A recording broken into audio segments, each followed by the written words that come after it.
Law and justice ప్రేక్షకులందరికీ నమస్తే. నేను మీ నిర్మల. ఏ నేరానికి ఏ శిక్ష వర్తిస్తుంది అనే విషయాలపై క్లుప్తంగా మనకు వివరించడానికి మనతో పాటు మాజీ జిల్లా న్యాయమూర్తి, అలాగే సుప్రీంకోర్టు 2 తెలుగు రాష్ట్రాల సీనియర్ న్యాయవాది మనతో పాటు ఉన్నారు, నేరెళ్ళ మాలయాద్రి గారు. వారిని అడిగి తెలుసుకుందాం. సార్ నమస్తే. సార్ నమస్కారం. ఎలా ఉన్నారు సార్? బాగున్నాను సార్, ఇప్పుడు మన సిసోడియా మాజీ ముఖ్యమంత్రి, ఉప ముఖ్యమంత్రి సిసోడియాకి బెయిల్ వచ్చింది. ఈ విషయం మాత్రం మరి ఇప్పుడు రాజకీయ పరంగా చాలా వేడెక్కింది. మరి ఇది ఎక్కడికి అంటే ఏ పరిణామాలకు దారి తీస్తుందంటారు? ముందుగా లా అండ్ జస్టిస్ ప్రేక్షకులకి, యాజమాన్యానికి, సిబ్బందికి, మీకు ప్రత్యేకమైనటువంటి వందనాలు, నమస్కారాలు, సుస్వాగతాలు, అభినందనలు. ఎందుకంటే చాలా సూటిగా ముఖ్యమైన విషయాల మీద మీరు ఎన్నో వీడియోస్ ఈ ఛానల్ ద్వారా చేస్తున్నారు. మరి ప్రేక్షకులందరికీ ఈ ఢిల్లీ లిక్కర్ స్కామ్ గురించి సంపూర్ణంగా తెలుసు కాబట్టి ఒక అడుగు ముందుకేసి మొన్న మన సిసోడియా గారికి బెయిల్ ఇవ్వటం జరిగింది సుప్రీంకోర్టులో. ఆయన రిలీజ్ అయ్యటం, బయటకు రావటం, ఆయన ఛానల్స్లో మాట్లాడటం ఇవి కూడా జరిగినాయి. 69,000 పేజీలు, 493 సాక్షులు, ఇంతమందిని, ఇన్ని పేజీలని విచారించి ఈ కేసులో తీర్పు ఇవ్వటానికి మరి అవకాశం త్వరితగతిన ఇచ్చే అవకాశం ఉందా లేదంటే లేదని చెప్పి సుప్రీంకోర్టు భావించింది. స్పీడీ ట్రయల్ అనేది ఫండమెంటల్ రైట్. మరి ఆయనకి ఇనార్డినేట్గా డిలే జరిగింది కాబట్టి 2 judge bench, Manish Sisodia Aam Aadmi party leader, deputy chief minister, ఈ justices B R Gavai and K V Vishwanathan, వాళ్ళు ఏమన్నారంటే 17 నెలల నుంచి లోపల పెట్టారు. ఇంతవరకు మీరు చెప్పినట్టు కేసు యొక్క ట్రయల్ అనేది స్టార్ట్ కాలేదు. ఛార్జ్షీట్ మాత్రమే వేశారు. ఫస్ట్ బెయిల్ అప్లికేషన్ కొట్టేశారు, అలిగేషన్స్ ఉన్నాయని. ఈయన హెల్మ్ ఆఫ్ ద అఫైర్స్లో ఉన్నారు మినిస్టర్గా కాబట్టి అప్పుడు నేరం జరిగింది, డబ్బులు లాస్ అయిన జరిగింది కాబట్టి ఈయన లోపల పెట్టమన్నారు. కానీ రెండో బెయిల్ అప్లికేషన్లో వాళ్ళు ఏం చెప్పారంటే, మేము పలానా తారీఖు కల్లా ఛార్జ్షీట్ వేసేస్తాం, అక్టోబర్లో, జూలైలో కల్లా తీర్పే వచ్చేస్తుంది అన్నట్టుగా చెప్పేశారు. బట్ అది జరగలేదు. ఛార్జ్షీట్ ఫైనల్గా మొన్న జూలైలో వేశారు. సో ఇంత డిలే జరిగింది కాబట్టి ఇన్ని పేజీల డాక్యుమెంట్స్ మరియు సాక్షుల్ని విచారించాల్సిన అవసరం ఉంది కాబట్టి 17 నెలల లోపల ఉన్నా కానీ ట్రయల్ అనేది ఇంతవరకు కమెన్స్ కాలేదు. కాబట్టి రైట్ టు స్పీడీ ట్రయల్, త్వరితగతిన ట్రయల్ జరిగి ఎవరు తప్పు చేశారని నిర్ణయించాల్సిన బాధ్యత కోర్టుల మీద ఉంది. ఆ బాధ్యత వాళ్ళకి ఎలాగా ఉందో ముద్దాయిలకు కూడా ఒక హక్కు ఉంది. అది ఫండమెంటల్ రైట్ అని చెప్పి తీర్పు ఇవ్వడం జరిగింది. సో ఫండమెంటల్ రైట్ వైలేట్ చేసే పరిస్థితి ఉంది కాబట్టి ఈ అరెస్టులు, ఈ రెండిట్లో కూడా సిబిఐ మరి ఈడీ, ఈ 2 కేసుల్లో అరెస్టులు జరిగినాయి కాబట్టి ఆయన లోపల ఉన్నాడు కాబట్టి ఇన్ని సంవత్సరాలు, సుమారు 17 నెలలు ఆయన్ని బెయిల్ మీద ఇవ్వడం జరిగింది. అయితే ఇక్కడ చాలా ఇంపార్టెంట్ విషయం ఏంటంటే, జూలై 6, 2024 నాడు 3వ బెయిల్ అప్లికేషన్ వేసి ఈయన సుప్రీంకోర్టుని అప్రోచ్ అయితే ఈ జస్టిస్ ఏమన్నారంటే ఆగస్టు 5 వింటామని చెప్పారు ఫస్ట్. తర్వాత ఎస్వి రాజు గారని అడిషనల్ సొలిసిటర్ జనరల్ ఆయన అప్రోచ్ అయ్యి ఆయన ఏం చెప్పారంటే, సుప్రీంకోర్టు ఆల్రెడీ ఈయన యొక్క కేసుని జూన్ 24నే డిస్మిస్ చేసేసింది కాబట్టి ట్రయల్ కోర్టును అప్రోచ్ అయ్యారు. మళ్ళా ఇప్పుడు ఇక్కడికి వచ్చారు, ఈ కేసు యొక్క అలిగేషన్స్ చాలా సీరియస్గా ఉన్నాయి కాబట్టి ఈయనకి బెయిల్ ఇవ్వటానికి లేదు అని చెప్పి ఆయన ఆర్గ్యూ చేస్తే, సిసోడియా తరపున వకీల్ గారు ఇంతమంది సాక్షులు, ఇన్ని పేజీలు ఉండటమే కాకుండా ఈ పేజీల్లో చాలా పేజీలు మాకు ఇవ్వలేదు, వాళ్ళు ఈ డాక్యుమెంట్స్ మీద రిలై అయ్యేటప్పుడు ఆ డాక్యుమెంట్స్ మాకు ఇవ్వాలి, అన్రిలైడ్ డాక్యుమెంట్స్ బేస్ చేసుకొని ఇప్పుడు బెయిల్ ఇవ్వకూడదని చెప్పి వాదించడం తప్పని చెప్పేసి మరి ఆర్గ్యూ చేయడం జరిగింది. ఈ సందర్భంలో సుప్రీంకోర్టు ఏమనిందంటే, ఈ స్పీడీ ట్రయల్ అనేది చాలా ముఖ్యంతో పాటు ఓకే. కింద కోర్టులు అంటే హైకోర్టు కానీ జిల్లా కోర్టులు కానీ ఎలా ఉందంటే రిస్క్ తీసుకొని కేసు అంతా చదివి ఒకవేళ బెయిల్ ఇవ్వాల్సి వస్తే ముద్దాయికి ఇచ్చే పరిస్థితుల్లో లేవు. ఆహా. బెయిల్ ఇవ్వకపోతే ఎవరు ఏమనరు కాబట్టి ఆ. సో బెయిల్ ఇవ్వకుండా రిఫ్యూజ్ చేయడం అనేది చేస్తున్నారు అని చెప్పి ఏదైతే సుప్రీంకోర్టు గతంలో Javed Ghulam Nabi Sheikh versus state of Maharashtra దాంట్లో చెప్పిందనమాట. ఏమని? Right is for bail, exception is jail. అంటే జైలుకి వెళ్ళటం అనేది చాలా అరుదుగా పంపించాలి, ఓకే. బెయిల్ అనేది ఖచ్చితంగా ఇవ్వాలి, ఇది ఫండమెంటల్ రైటు. ఓకే. దీన్ని వైలేట్ చేస్తూ ఇలా ఇన్ని రోజులు పెడితే చాలా అన్యాయం, అక్రమం, దారుణం జరిగింది. కాబట్టి ఈ ప్లే సేఫ్ గేమ్ జడ్జెస్ కింద కోర్టుల్లో వాడుతున్నారు, సేఫ్గా బెయిల్ ఇవ్వకపోతే ఇంకెవరు మాట్లాడరు. సో ఇలా చేయటం తప్పు కాబట్టి ఆయన ఫండమెంటల్ రైట్ వైలేట్ చేశారు కాబట్టి కండిషన్స్ మీద ఆయనకి బెయిల్ ఇస్తామని చెప్పేసి 5 కండిషన్లు పెట్టారు. ఏమంటే first Delhi high court, trial court ఇచ్చిన ఆర్డర్స్ని సెటిసైడ్ చేసేసారు, ఏదైతే బెయిల్ రిఫ్యూజ్ చేశారో. రెండోది 10 లక్షల రూపాయలు 2 షూరిటీ తోటి ఇచ్చారు. మూడోది ఆయన పాస్పోర్ట్ సరెండర్ చేయాలి స్పెషల్ కోర్టులో. నాలుగోది ఎవ్రీ మండే థర్స్డే 10 AM మరియు 11 AM మధ్యలో పోలీస్ స్టేషన్కి వెళ్ళి ఈయన హాజరవ్వాలి. తర్వాత ఎటువంటి సాక్ష్యాలను కానీ లేకపోతే డాక్యుమెంట్స్ విషయంలో కానీ ట్యాంపర్ చేయకూడదు ఎవిడెన్స్ని. ఇలాంటి కండిషన్స్తో ఇవ్వడం జరిగింది. అది ఇక్కడ ముఖ్యమైన విషయం ఏంటంటే ఈడీ, సిబిఐ తరపున లాయర్స్ ఈయనకి బెయిల్ ఇస్తే ఇచ్చారు, కండిషన్స్ ఎట్లా ఈ 5 పెట్టారు, మరో కండిషన్ కూడా పెట్టండి, ఈయన సెక్రటరేట్కి పోయి మినిస్టర్గా పనిచేయడానికి లేదు, అవుట్ సైడ్ ఢిల్లీలో ఉండాలన్నట్టుగా అడిగారు. అడిగేటప్పుడు మొన్న కేజ్రీవాల్కి బెయిల్ ఇచ్చేటప్పుడు కూడా ఆయన ముఖ్యమంత్రిగా పనిచేయడానికి లేదు, కేవలం క్యాన్వాస్ చేసుకోవచ్చు, బయట ఉండొచ్చు అని చెప్పి ఇంటర్మ్ బెయిల్ ఇచ్చారు. అలాంటిదే ఇవ్వండి అంటే కాదనింది. ఫ్లైట్ రిస్క్ లేదు, ఈయన ఎక్కడికి వెళ్ళిపోయేవాడు కాదు, ఆయన మంత్రిగా ఉన్నాడు కాబట్టి ఎట్లా ట్యాంపరింగ్ ఆఫ్ ద ఎవిడెన్స్ చేసేదానికి లేదని చెప్పి కండిషన్ ఇచ్చాం కాబట్టి ఆయన మంత్రిగా పనిచేసుకోవచ్చు అని చెప్పేసి చెప్పారు. దాన్ని రాజకీయంగా మేము సుప్రీంకోర్టు బెయిల్ ఇచ్చిన తర్వాత మాది తప్పు లేదు అన్నట్టుగా తీర్పు వచ్చినట్టుగా భావిస్తూ వీళ్ళు మాట్లాడటం జరిగింది. ఇలా అన్ని పార్టీలు కూడా ఈ లిక్కర్ స్కామ్ కేసుని రాజకీయంగా వాడుకుంటున్నారు. 4 ఎలక్షన్లు రాబోతున్నాయి. ఆ 4 ఎలక్షన్స్లో ఎవరు గెలుస్తారు అని అంటే మహారాష్ట్ర, హర్యానా, జమ్మూ కాశ్మీరు, ఢిల్లీ, ఈ 4 రాష్ట్రాల్లో కాంగ్రెస్కి ఎక్కువ అవకాశాలు ఉన్నట్టుగా అంటే ఇండియా కూటమికి ఉంది కాబట్టి ఈ బెయిల్కి రాజకీయంగా చాలా ప్రముఖ ఇంపార్టెన్స్ అనేది వచ్చేసి.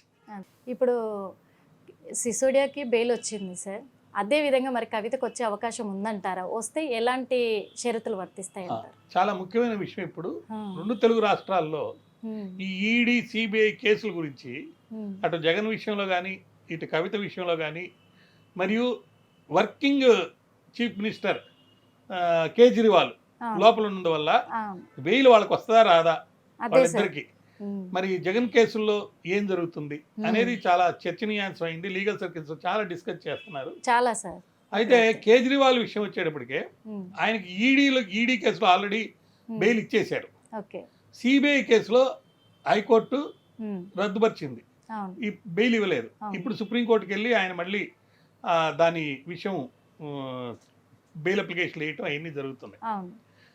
మరి సిసోడియాకి బెయిల్ ఇచ్చారు కాబట్టి ఆయనే మెయిన్గా 17 నెలల నుంచి లోపల ఉన్నారు కాబట్టి ఆయన అరెస్ట్ ఇల్లీగల్, రిమాండ్ ఇల్లీగల్ అనే విషయంలో సుప్రీంకోర్టు అరెస్టు, రిమాండ్ ఇల్లీగల్ కాదు, అది డాక్యుమెంట్స్ ప్రకారమే చేశారని చెప్పారు కాబట్టి మరి ఫండమెంటల్ రైట్ ఆయనది కూడా వైలేట్ అవుతుందేమో. ఎందుకంటే స్పీడీ ట్రయల్ అనేది ఫండమెంటల్ రైట్. ఈయనకి ఎట్లా ఇచ్చారు? సంజయ్ సింగ్ కూడా ఇచ్చారు. సంజయ్ సింగ్ అని ఒక ఎంపీ గారికి ఆయనకి ఎందుకు ఇవ్వాల్సి వచ్చిందంటే 6 నెలలు ఇన్వెస్టిగేషన్ చేసిన తర్వాత కూడా ఎటువంటి ఆధారాన్ని ఆయన మీద ఈయన నేరం చేశాడని చూపించలేకపోయారు. కాబట్టి సుప్రీంకోర్టు అడిగిన క్వశ్చన్కి మరి ఇవ్వండి అన్నట్టుగా సిబిఐ ఈడీ కానీ చెప్పడం వల్ల ఆయన కూడా వచ్చేసింది. ఇక ముఖ్యంగా కవిత గారు చాలా కాలం నుంచి జైల్లో ఉన్నారు. ఈరోజు సుప్రీంకోర్టులో ఆమె బెయిల్ వేసి ఇంటర్మ్ బెయిల్ కూడా వేసింది. ఒక ట్విస్ట్ ఏంటంటే ఇంటర్మ్ బెయిల్ సంగతి టేకప్ చేయకుండా సుప్రీంకోర్టు మెయిన్ బెయిల్ అప్లికేషన్లోనే నోటీసెస్ ఆర్డర్ చేసి ఆగస్టు 20కి మరి పోస్ట్ చేయటం జరిగింది. ఆగస్టు 20 అంటే ఇంకా సుమారు ఈరోజు 12వ తారీఖు కాబట్టి 8 రోజుల దాకా ఆమెకి బెయిల్ వచ్చే అవకాశం లేదు.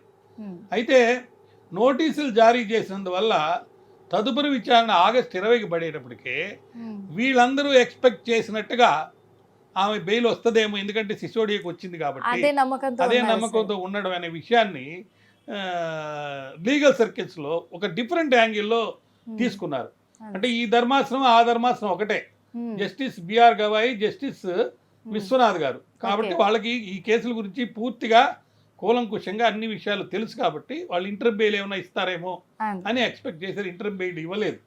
అయితే ఆమె మార్చి 15వ తారీఖు నాడు కవితను అరెస్ట్ చేశారు. అంటే ఏప్రిల్, మే, జూన్, జూలై, ఆగస్టు, అంటే 5 నెలలు రేపు 15వ తారీఖుకి అయిపోబోతుంది. కాబట్టి ఈమె ఆ బెయిల్పై ఏదైతే ఆశలు పెట్టుకుందో ఇంటర్మ్ బెయిల్ వస్తుందని, అది ఇవ్వకపోయేటప్పటికే రాజకీయంగా చాలా చర్చ జరుగుతుంది. 2 రకాల చర్చలు జరుగుతున్నాయి. ఒకటి ఏంటంటే బీఆర్ఎస్ పార్టీని బీజేపీలో చేరుస్తారేమో, అది కాదు అని చెప్పి వీళ్ళు కూడా వాదిస్తున్నారు. ముఖ్యంగా ఒకవేళ బీఆర్ఎస్ వెళ్ళి చేరకపోయినా కొంతమంది నాయకులు హరీష్ రావు లాంటి వాళ్ళు ఏమైనా వెళ్తారేమో. ఎందుకంటే హరీష్ రావు గురించి బండి సంజయ్ గారు చాలా గొప్పగా చెప్పారు. ఆయన రాజీనామా ఇచ్చి ఎమ్మెల్యేగా వస్తే మేము తీసుకుంటాం అన్నట్టుగా మాట్లాడటం జరిగింది అన్నమాట. కాబట్టి అలాంటిది ఏమన్నా జరుగుతుందేమో అని చెప్పేసి అనుకుంటున్నారు. అది వాస్తవం కాదని చెప్పేసి ప్రస్తుతం తేలిపోయింది. ఎందుకంటే ఎటువంటి మూమెంట్స్ బీఆర్ఎస్ని భూస్థాపితం చేసే మూమెంట్స్ ఎక్కడా కనపడలేదు. ఎవరు కూడా బీఆర్ఎస్ని మేము కలపాటికి చర్చలు జరిపించడం కానీ అటువంటి ఏం జరగలేదు. కాబట్టి అది జరగదు. అయితే ఇప్పుడు ఈ బెయిల్ రావడం అనేది చాలా ఇంపార్టెంట్. ఎందుకంటే ఒక రాజకీయంగా చాలా పెద్ద ఫ్యామిలీ అయిన కేసీఆర్ బిడ్డ జైల్లో ఉన్నందువల్ల మొన్న ఎన్నికల్లో వాళ్ళు కొన్ని ప్రత్యేక పరిస్థితుల్లో ఎంపీలు అయితే ఒక్క సీటు కూడా రాకుండా వెళ్ళిపోయింది. ఎమ్మెల్యేలు చాలామంది ఎన్నికైన తర్వాత 10 మంది దాకా ఇటు వచ్చేయటం, దాని మీద కోర్టుకు వెళ్ళటం, ఇవన్నీ జరిగినాయి. ఈ పరిస్థితుల్లో ఆ పార్టీ నిలబడాలంటే ఈమెకి బెయిల్ రావడం అనేది చాలా ముఖ్యం. దాని గురించి అందరూ కూడా చర్చించుకుంటుంటే మరి తీవ్ర ప్రయత్నాలు చేసినా కూడా ఈ ఇంటర్మ్ బెయిల్ అనేది కోర్టు ఇవ్వనందువల్ల నిరాశ నిస్పృహ గురయ్యారు.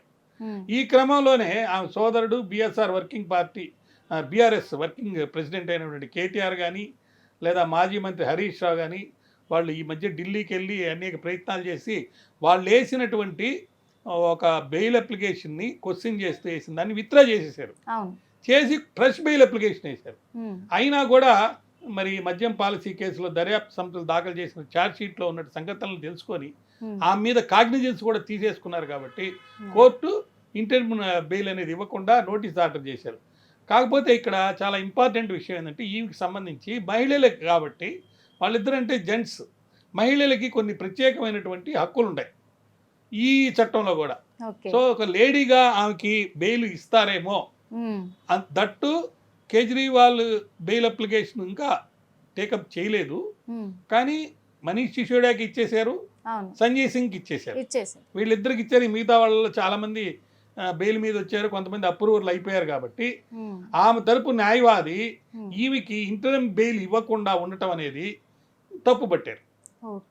ఎలా ఇవ్వరు? ఎందుకంటే ఫండమెంటల్ రైట్ వాళ్ళకి ఎంత ఉందో ఈమెకి ఎంత ఉంది, ప్లస్ అడిషనల్గా ఈమెకి ఒక స్త్రీ అనే హక్కు ఉంది. కాబట్టి కవిత విషయంలో ఖచ్చితంగా బెయిల్ వస్తుందని చాలామంది ఎక్స్పెక్ట్ చేశారు. అది జరగలేదు. కాకపోతే ఈమె గురించి ఈడీ, సిబిఐ వాళ్ళు ప్రత్యేకంగా చెప్పేది ఏంటంటే మొదటి నుంచి ఈమె చట్టాలని, అన్ని రకాల చట్టాలని ఉల్లంఘిస్తూ వస్తుంది, ఎవిడెన్స్ని ట్యాంపర్ చేసింది, కొంత డబ్బు కూడా ఈమెకి సంబంధించింది దొరికింది, ఈమె కింగ్ పిన్, అది ఈమె అలిగేషన్స్, ఈ మీద ఉన్న అలిగేషన్స్ సీరియస్, కాగ్నిజెన్స్ తీసుకున్నారు కాబట్టి ఇవ్వకూడదు అనేది వాళ్ళ యొక్క ముఖ్య ఉద్దేశం. అదే కాకుండా అరెస్ట్ అప్పుడు కూడా కనీస నిబంధనలు ఏం పాటించలేదు, కోఆపరేట్ చేయలేదు. ఒక ముఖ్యమంత్రి బిడ్డగా లేకపోతే ఒక ఎంపీగా, మాజీ ఎంపీగా నన్ను ఇట్లా అరెస్ట్ చేయడానికి లేదని ఆమె వాదించడం జరిగింది. ఇక్కడ ఒక ముఖ్యమైన విషయం ఏంటంటే, కవిత తరపున సీనియర్ న్యాయవాదులు ఈమెకి సంబంధించి గతంలో కూడా అనేక రకాలైనటువంటి వాదనలు చేశారు. వాటిల్లో కొంత వాస్తవం కూడా ఉంది. ఎలాగంటే, నళిని చిదంబరం గారు కానీ, సింఘ్వి గారని ఒక అడ్వకేటు, కపిల్ సిబాల్ అని ఒక అడ్వకేటు, విశ్వనాథ్ అని ఒక అడ్వకేటు, 4-5 అడ్వకేట్లు గతంలో 2022లో ఈ చట్టము రాజ్యాంగబద్ధము, ఈ చట్టంలో ఉన్న సెక్షన్లన్నీ రాజ్యాంగంలో చెల్లుబాటు అయినవి అని ఇచ్చిన తీర్పు మీద రివ్యూ పిటిషన్లు వేశారు. ఆ రివ్యూ పిటిషన్లు మొన్న ఉంటే అవి 20వ తారీఖుకి వాయిదా వేశారు. ఆ రివ్యూ పిటిషన్లు దాని కథ ఏంటంటే, మామూలు చట్టాల్లో ఎవరినైనా అరెస్ట్ చేస్తే బెయిల్కి వచ్చినప్పుడు ఇతను నేరం చేశాడు అని రుజువు చేయాల్సిన బాధ్యత పోలీసు వారి మీద ఉంది. కానీ ఈ చట్టంలో ఏం చెప్తున్నారంటే, ఆ తీర్పు ప్రకారం ఎవరై మీదైతే కేసు పెడతారో, నేను తప్పు చేయలేదు, నేను ఇన్నోసెంటు అని రుజువు చేసుకోవాల్సిన బాధ్యత ఆ వ్యక్తి మీద ఉంటుంది. అది నెంబర్ 1. అంతేకాకుండా నెంబర్ 2 ట్విన్ కండిషన్స్ అంటారు. నెంబర్ 2 కండిషన్ ఏంటంటే, ఒకవేళ నన్ను బెయిల్ మీద బయటికి తీసుకొస్తే నేను మళ్ళీ ఇటువంటి నేరం చేసే అవకాశం లేదు, చెయ్యను అనే విధంగా కూడా రుజువు చేసుకోవాల్సిన బాధ్యత వాళ్ళ మీద ఉంది. ఈ ట్విన్ కండిషన్స్ వల్ల ఈ ఈడీ యాక్ట్లో చాలా సీరియస్గా అన్బ్రిడల్డ్ పవర్ అధికారులకు ఉంది కాబట్టి అరెస్ట్ చేస్తే బయటికి రావటం లేదు. దీంతో పాటు మరొక ట్విస్ట్ కూడా ఉంది. అదేంటంటే, ఎవరి మీదైనా ఒక కేసు నేరం మోపితే వాళ్ళకి ఎఫ్ఐఆర్ కాపీ ఇవ్వాలి. నువ్వు ఏం నేరం చేసావనే నీకు తెలపాలి. అది ప్రిన్సిపల్స్ ఆఫ్ న్యాచురల్ జస్టిస్ అనుకోండి, సిఆర్పిసి చట్టం ప్రకారం ఉన్న ప్రొవిజన్స్లో కానివ్వండి, అది ఉంది. కానీ దీంట్లో ఎఫ్ఐఆర్ అని ఉండదు, ఈసీఐఎంఆర్ అని అంటారు. అంటే ఎఫ్ఐఆర్ లాగానే ఆ రిపోర్ట్ కూడా కాపీ ఇవ్వాల్సిన అవసరం లేదు. అది ఇవ్వకుండానే నువ్వు ప్రూవ్ చేసుకోవాలి నేను తప్పు చేయలేదు. అది కంపల్సరీ ఇవ్వాల్సిన అవసరం లేదు, నేరస్తుడే ప్రూవ్ చేసుకోవాలి. నేను నేరం చేయలేదు. మరి ఎలా చేస్తాడు? కష్టంగా ఉంది.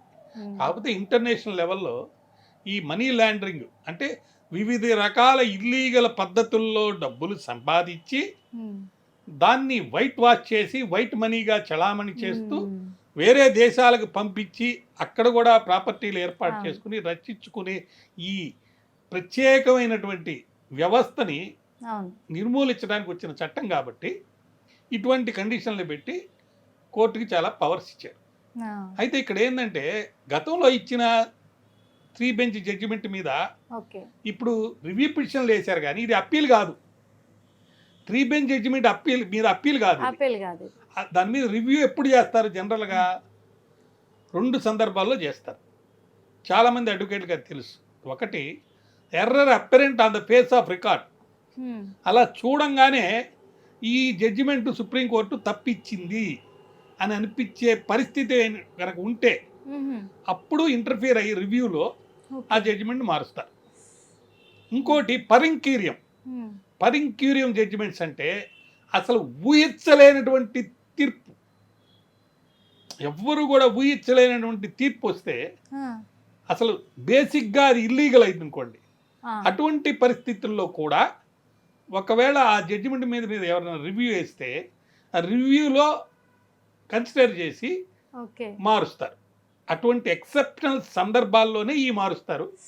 అది మారుతుందా లేదా, ఈ 3 కండిషన్లు మనం ఇప్పుడు అనుకున్నాం. ఒకటి, నేరస్తుడే నేను నేరం చేయలేదని ప్రూవ్ చేసుకోవాలి. మళ్ళా నేను ఇటువంటి నేరం చెయ్యను, చేసే అవకాశం లేదని కూడా చేయాలి. వాడికి ఎఫ్ఐఆర్ కాపీ కూడా ఇచ్చేది లేదు. సో ఇటువంటి చట్ట విరుద్ధంగా కనపడేటువంటి విషయాల్ని సుప్రీంకోర్టు గతంలో ఇచ్చిన జడ్జిమెంట్లో కాన్స్టిట్యూషనల్ అని చెప్పింది కాబట్టి దాని మీద రివ్యూ చేశారు. So error apparent on the face of record ఉందా ఓకే. పరింక్యూరియం జడ్జిమెంట్సా అనేది ఉమ్. రేపు 20వ తారీఖు నాడు దాని గురించి కన్సిడర్ తేలుతుంది చేసి ఇంకా. దాని మీద డిస్పోజల్ ఇస్తారు. అదే విధంగా మరి 50 మంది నిందితులు ఉన్నారు దీంట్లో సుమారు. ఈమె కూడా ఒక నిందితురాలు. అవును సార్. ఈమెది వాయిదా వేశారు ఉమ్. మొన్న ఈ రోజు నుంచి అవును. మెయిన్ దాంట్లో నోటీసులు కాబట్టి. ఉమ్. అటు ఏమో రివ్యూ పిటిషన్స్ మీద డిస్పోజల్ వస్తుంది, ఆ. ఇటు ఈమెకి బెయిల్ వస్తుంది, బెయిల్ కన్సిడరేషన్లోకి వస్తుంది. కాకపోతే ఎక్కువ మంది లీగల్ సర్కిల్స్లో ఏమనుకుంటున్నారంటే ఉమ్. ఈమె ఒక స్త్రీ కాబట్టి right to fundamental right for speedy trial okay. ఈమెకి ఉంది కాబట్టి ఆల్రెడీ ఛార్జ్ షీట్ కూడా వేసేసారు కాబట్టి ఉమ్. గతంలో మన సిసోడియాకి కానీ లేకపోతే సంజయ్కి కానీ కండిషన్స్ మీద బెయిల్ ఇచ్చారు కాబట్టి ఉమ్. బెయిల్ వస్తుంది అనేది ఎక్కువ మంది అనుకుంటున్నారు. ఆ. కానీ ఇక్కడ రాజకీయంగా చూస్తే 4 రాష్ట్రాల ఎన్నికలు రాబోతున్నాయి కాబట్టి ఉమ్.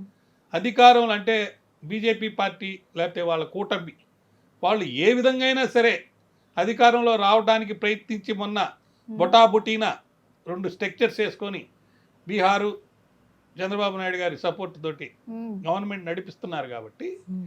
ఈ 4 రాష్ట్రాల ఎన్నికల్లో కనుక బీజేపీ సపోర్టింగ్ గవర్నమెంట్స్ రాకపోతే ఉమ్. ఉమ్.